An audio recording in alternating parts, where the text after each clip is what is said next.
Praise the lord. Bible గ్రంథము మరియు విజ్ఞాన శాస్త్రము. భూమి ఒక వృత్తాకారపు గోళము. యెషయా గ్రంథము 40వ అధ్యాయము 22వ వచనం.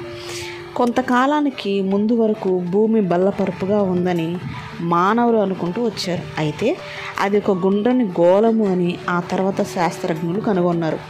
భూమి గుండ్రంగా ఉందన్న వాస్తవాన్ని 3000 సంవత్సరాల క్రితమే బైబిల్ గ్రంథం బయలుపరిచింది. He sitting upon the circle of the earth, ఆయన భూగోళం మీద కూర్చొని ఉన్నాడు అని వ్రాయబడి ఉంది. భూమి ఈ విశాల విశ్వంలో వ్రేలాడదీయబడి ఉన్న ఒక గోళము. యోబు గ్రంథము 26వ అధ్యాయము 7వ వచనం.